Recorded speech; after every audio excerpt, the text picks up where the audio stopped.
আমার একটা বড় মনে হয় না 5 বছর পরে আমি এই মানুষগুলোর সাথে অ্যাক্টিং করতেছি। আমি বললাম যে ইয়াং ছিলাম, ভুল ডিসিশন নিছি, আমি চাই আবার পরিবারটার সাথে থাকতে। বুকে জড়া ধরার পরে আসলে মানে মনে হচ্ছে যে এই পরিবারেই তো ছিলাম, কেন যে দূরে ছিলাম। আমি এই পরিবারে এসেছি আজীবন থেকে যাওয়ার জন্য। মাটির মানুষ, মাটি দিয়ে আমরা তৈরি, মরে গেলেও মাটিতে মিশে যাব। পলাশ এমন কোন এক্সপ্রেশনস নাই যে পারে না আমার দেখায়। পানি হচ্ছে সহজ সরল, হাবু ভাই ক্যারেক্টারটাও সহজ সরল। মার্জুক রাসেল ভাই অন স্ক্রিন আন্ডারওয়ার্ল্ডেরও একটা অরা তৈরি করে রাখছে। সো ওইটাও একটা ব্যাপার, ওটা একটা লাইফস্টাইল।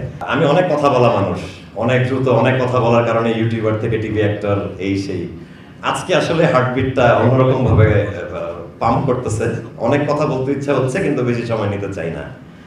আর এখানে দাঁড়ায় থাকার পেছনে আসলে ফুল ফ্যামিলিটাই তো অবদান আছেই, কিন্তু আমার বন্ধু নেহাল, অফ স্ক্রিন আমার তসিফ মাহবুব ভাই, তার অনেক বড় অবদান আছে আসলে। উনি শুটিং করতে যখন আসে 5 মাস আগে জয়েন করে, শুটিং চলা অবস্থায় আমাকে হোয়াটসঅ্যাপে নক দেয় যে মিস ইউ ভাই, কই আপনি? আমরা দুজনে সমবয়সী, দুজনকে ভাই ডাকি, আপনি করে বলি, আরেক ভালোবাসা এটা। আমি বললাম ভাই আমিও তো আসলে মিস করতেছি। তো এখান থেকে কথা শুরু আর কি। আমি বললাম যে ইয়াং ছিলাম, ভুল ডিসিশন নিছি, আমি চাই আবার পরিবারটার সাথে থাকতে। অমি ভাইয়ের সাথে কথা বলা দেন। তো ভাইয়া থ্যাংক ইউ, আর অমি ভাইকে তো অবশ্যই থ্যাঙ্কস। বুকে জড়া ধরার পরে আসলে মানে মনে হচ্ছে যে এই পরিবারেই তো ছিলাম, কেন যে দূরে ছিলাম। হারায় যাওয়া সন্তানটা তার পরিবারকে আরো বেশি মিস করে, কারণ সে তো 5 জনকে মিস করতেছে আসলে। ওই জায়গাটা আমি বুকে ধারণ করে রাখছিলাম। আর যখন অভিনয় করতে আসি চ্যাপ্টার 10-এ, আমার একটা বড় মনে হয় না 5 বছর পরে আমি এই মানুষগুলোর সাথে অ্যাক্টিং করতেছি। 5 বছর অনেক বড় সময়। আমাদের চেহারা বদলে গেছে, শরীর স্বাস্থ্য বদলে গেছে, কিন্তু আসলে মনটা যদি আগের জায়গায় পড়ে থাকে, আগের জায়গায় জয়েন করার কোনো ব্যাপার না, এটা আমার বিশ্বাস। এবং আমি এই পরিবারে এসেছি চলে যাওয়ার জন্য নয়, আমি এই পরিবারে এসেছি আজীবন থেকে যাওয়ার জন্য। ইনশাআল্লাহ থাকবো। আমি একটা ছোট এক্সাম্পল দিতে চাই যে আমাদের ক্যারেক্টারগুলোর মধ্যে কিরকম ভ্যারিয়েশন আছে। জাস্ট আমার মনে হয়েছে বলি, একটু শেয়ার করি।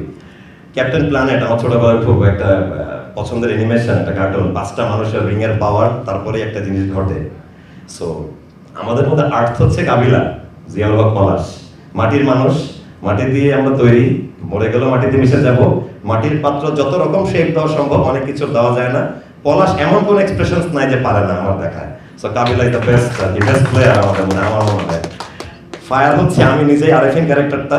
এটা হচ্ছে ওই হটনেসের ফায়ার না, এই ফায়ারটা আসলে একটা ব্রোকেন ফ্যামিলির ছেলের মনের ভেতরের আগুন এবং ভালোবাসা না পাওয়ার যে কষ্ট, সেই আগুনটার কারণে আমি ফায়ার নিজেকে বললাম।